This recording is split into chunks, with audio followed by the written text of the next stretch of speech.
इसका दाह संस्कार कर दिया। लोग कहते हैं कि जेल ब्रेक करने वाला कोई अपराधी नहीं था।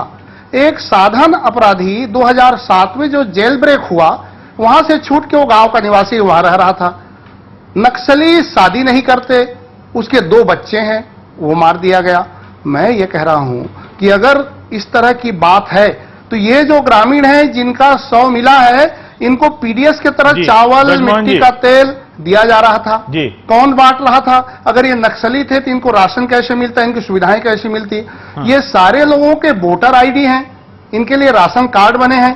मैं ये कह रहा हूं कि छत्तीसगढ़ के गृह मंत्री गैर जिम्मेदाराना बयान कर रहे हैं। ठीक है। और केंद्र की तरफ इस बात को इशारा करके स्वयं बचना चाहते हैं। ये बस्तर में जो स्थिति है, वो राज्य के मुख्यमंत्री न संभाल पाते हैं न देख पाते हैं। ठीक है, इसके पहले के बहुत उदाहरण हैं। ठीक है, बृजमोहन अग्रवाल साहब, जिम्मेदाराना और नजरअंदाज करने की जो प्रवृत्ति राज्य के गृह मंत्री और राज्य के मुख्यमंत्री की है, वो आपने सुना ब्रजमोहन अग्रवाल साहब, आप बाहर हैं, दिल्ली लोगों के मारे जाने की घटना है, किसी को दोष देने की घटना नहीं है, गर्मी भी है, सुनिश्चित होना चाहिए। जी ब्रजमोहन अग्रवाल साहब, ये सुनिश्चित होना चाहिए कि आगे कैसे। नंदलाल जी जरा साहब, आप शांत हो जाइए, आप शांत हो जाइए। ब्रजमोहन अग्रवाल साहब बोलेंगे, 1 सेकंड। ये जो घटना है, ये नक्सलियों के द्वारा और पुलिस के ऊपर में फायरिंग करने के बाद इनकाउंटर की घटना है। अगर नक्सलियों के साथ में बाकी लोग भी थे तो पुलिस तो नक्सलियों को अपनी सुरक्षा के लिए अगर उन्होंने फायरिंग की है तो पुलिस फायरिंग करेगी, और सीआरपीएफ ने इसलिए फायरिंग की है। इस घटना को ये बताना कि आम नागरिकों को मारने के लिए किया गया, मुझे लगता है कि हम फोर्स के साथ में ये अन्याय कर रहे हैं। अगर हमको नक्सलवाद से मुक्ति पाना है तो निश्चित रूप से हमें इनकाउंटर करने पड़ेंगे। हमको बड़ी नक्सलियों को समाप्त करने के लिए उनका जवाब उनके तरीके से देना होगा। आप ये कह रहे हैं कि एनकाउंटर करना पड़ेगा, पर एक राजनीतिक प्रक्रिया की भी बात होती है। नंद कुमार पटेल ने एक बात, 2-3 बातें उठाई कि जब वो लोग नक्सली थे, वहां पर शादी करके सामाजिक जीवन में रह रहे थे, उनके पास वोटर आई कार्ड था, उनके पास राशन कार्ड था। एक माओवादी जिसे बताया गया है, उसका शव लेने के लिए पत्नी आई, लेकिन आप लोग कह रहे हैं, सरकार कह रही कि उसे लेने के लिए कोई परिवार वाला नहीं आया। इन सब सवालों का जवाब देते हुए एक राजनीतिक संवाद की भी बात होती है। अगर वहां पर 20 लोग मारे गए हैं तो आपके मुख्यमंत्री को वहां जाना चाहिए था या नहीं जाना चाहिए? राजनीतिक, जहां तक राजनीतिक संवाद की बात है, ये खाली छत्तीसगढ़ राज्य का मामला नहीं है, देश के 12 राज्यों का, देश के 180 जिलों की बात है। और इसको हम शुरू से कहते रहे कि joint effort, joint command, joint policy के तहत केंद्र सरकार को इसको पहल करना चाहिए। देश की 18% आबादी में ये नक्सलवाद के कारण विकास रुका हुआ है। अग्रवाल साहब, आप इस सवाल का जवाब दीजिए। जो नंद कुमार पटेल ने कहा है कि ये लोग सामाजिक जीवन में रह रहे थे, शादीशुदा थे, एक कोई अपराधी छूट कर आया था 2007 से, वहां रह रहा था, राशन कार्ड का इस्तेमाल कर रहा था, वोटर आई कार्ड था, तो इसमें कोई गलत थोड़ी है। जो अपराधी होते हैं उनके भी राशन कार्ड होते हैं, वोटर आई कार्ड भी होते हैं। इस देश में हर नागरिक को वोट देने का अधिकार है, परंतु उनको अपराधियों का साथ देने का अधिकार नहीं है। अगर नक्सलवादी अपराधी है, उनका जो भी साथ दे रहा है वो अपराधी है। कि नक्सलवाद का मुकाबला ऐसे फर्जीवाड़े करके नहीं किया जा सकता। इसमें तो आम लोगों के प्रति, राज्य सरकार के प्रति नाराजगी हो रही है। केंद्र सरकार के पैसे का जो दुरुपयोग छत्तीसगढ़ सरकार कर रही है, मैं आपको कहना चाहता हूं कि जो पैसे नक्सल नियंत्रण के लिए मिले हैं, मुख्यमंत्री के गृह नगर कवर्धा में ऑफिसर्स मेस के लिए वो पैसे खर्च किए जाते हैं। कितनी गंभीर है राज्य की सरकार नक्सल समस्या से हल करने के लिए। अगर वो पैसे उस इलाके में खर्च होते तो शायद उसका लाभ मिलता। पटेल साहब, काम करके नक्सलवाद को समाप्त नहीं किया जा सकता। लगता है कि आप मैनेजमेंट में और जो सेंट्रल गवर्नमेंट से पैसे मिलते हैं वो अलग अलग मदों में मिलते हैं।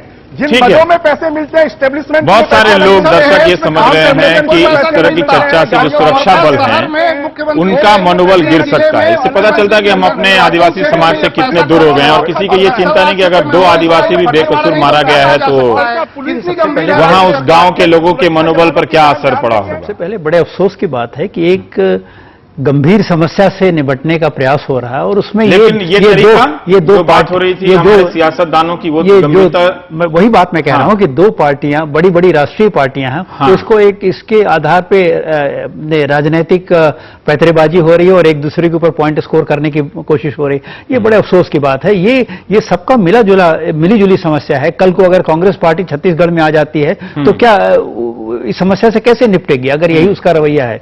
अच्छा, कांग्रेस पार्टी ने एक जांच दल नियुक्त किया, चलिए ऐसे तो प्रथम दृष्टया सही लगता है, पर छत्तीसगढ़ में इतने घपले हुए, आखिर डेवलपमेंट फंड कहां जा रहा है, क्यों नहीं हो रहा है, सड़क क्यों नहीं बन रही है, स्कूल क्यों नहीं चल रहे हैं, काउंटर इंसर्जेंसी ऑपरेशन क्यों नहीं सफल हो रहा है, इस पे कोई जांच इन्होंने स्थापित की?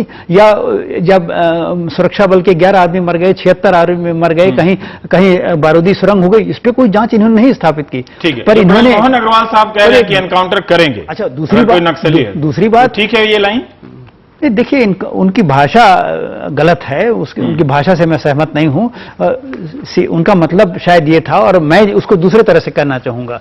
अगर वो हिंसा करते हैं तो उनको हिंसा को रोकने के लिए जो न्यूनतम बल प्रयोग है वो करना पड़ेगा, उसके सिवा कोई विकल्प है नहीं। उसको मैं इस तरह रखूंगा।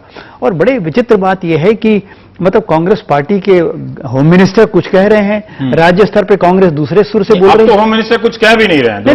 नहीं, फिर भी जो कुछ उन्होंने कहा उसके विरोध में एक केंद्रीय मंत्री ने बयान दिया एग्रीकल्चर के, और राज्य स्तर पे बयान हो रहा है। ये कांग्रेस पार्टी में क्या तमाशा हो रहा है? मतलब पटेल साहब, ये तमाशा जरा सा आप स्पष्ट करेंगे। आप स्थानीय स्तर पर, पार्टी के स्तर पर आप जांच करा रहे हैं। आप अपने गृह मंत्री से ही मांग कर लेते। जब उनका ज्वाइंट ऑपरेशन था और उस सीआरपीएफ के लोग कह रहे हैं, डीजी कह रहे हैं कि मारे गए लोग जो हैं वो नक्सली हैं और कुछ हो सकते हैं, लेकिन अंधेरा था, एनकाउंटर हुआ, उसमें गोली चली, लोग शिकार हुए, तो आप उनकी बात मान लें या फिर ब्रजमोहन अग्रवाल से राजनीतिक रूप से निपट लें। तो आप भी तो ज्यादा कर रहे हैं। आपने गृह मंत्री से ही जांच की मांग नहीं की, अपनी जांच बिठा रहे हैं। कौन स्वीकार करेगा आपकी जांच की मांग को? अगर भारतीय जनता पार्टी 2G घोटाले पे जांच कमेटी बिठा दे अपनी, आप स्वीकार करेंगे? अगर जांच की ही मांग करनी थी तो आप मजिस्ट्रेट की मांग करते, आप किसी सेंटर जांच की बात मांग करते। पटेल साहब जी, मैं आपसे कहना चाहता हूं, हम एनकाउंटर की जांच की मांग कर रहे हैं, यह कहना सही नहीं है, यह गलत है। हम नक्सलियों के नाम से निर्दोष गांव वालों को मारे जाने जैसे मामले हुए हैं, कांग्रेस छत्तीसगढ़ में जिम्मेदार विपक्ष की भूमिका निभाती है, इसके खिलाफ हम आवाज जरूर उठाएंगे। नहीं, आप कब उठाएंगे? अगर निर्दोष लोग मारे गए, नहीं पटेल साहब, अगर निर्दोष लोग मारे गए तो आपको कहना चाहिए था कि आदरणीय गृह मंत्री जी, आपने जो बयान दिया, आपसे गलती हुई, आप उसकी माफी मांगे और इसकी जांच कराएं।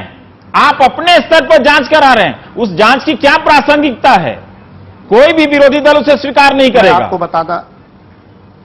हम बताना ये चाहते हैं आपसे कि हमारे जो उस इलाके के लोग हैं उनको हमने भेजा है। आप मेरी जी, मैं सुन रहा हूं आपकी आवाज नहीं आ रही है जी। हाँ, हमने अपने इलाके के जो उस इलाके के हमारे राजनीतिक कार्यकर्ता हैं उनको हमने सही स्थिति जानकारी के लिए भेजा है। हाँ। हम फर्जी आत्मसमर्पण, फर्जी गिरफ्तारी, उससे पहले आप फिर उस हंगामे में शामिल हो गए जब आप सही, आप खुद कह रहे हैं सही स्थिति जानकारी के लिए भेजा। ब्रजमोहन जी, हम ये जानना चाहते हैं कि क्या यह अच्छा नहीं होगा कि जब इतना मामला आगे बढ़ गया है, इतने तरह के सवाल आए, तो कम से कम एक स्वतंत्र निष्पक्ष न्यायिक जांच की बात हो जाए इसमें? देखिए, मेरा ये मानना है कि जब फोर्स के जवान मारे जाते हैं तब कभी इस बात की मांग नहीं होती कि इसकी निष्पक्ष और स्वतंत्र जांच होनी चाहिए, और मानवाधिकार आयोग उस समय कुछ नहीं बोलते हैं। आज आवश्यकता इस बात की है कि टोटल हमें सेंट्रल गवर्नमेंट को इस प्रकार की घटनाओं के लिए स्थायी जांच का एक आयोग बनाना चाहे तो बना दे, क्योंकि छत्तीसगढ़ इस दंश को लगातार भुगत रहा और ऐसी घटनाएं वहां पर हो रही हैं। आम नागरिक मारे जाते हैं, नक्सली लगातार गांव वालों को मारते हैं, तब यह मांग क्यों नहीं उठती है? छत्तीसगढ़ में रोज कम से कम 5 गांव वालों को, एक मिनट रह गया, मोहन जी के सवाल को जवाब दीजिए, मुझे आज तक उसकी जांच की मांग नहीं होती।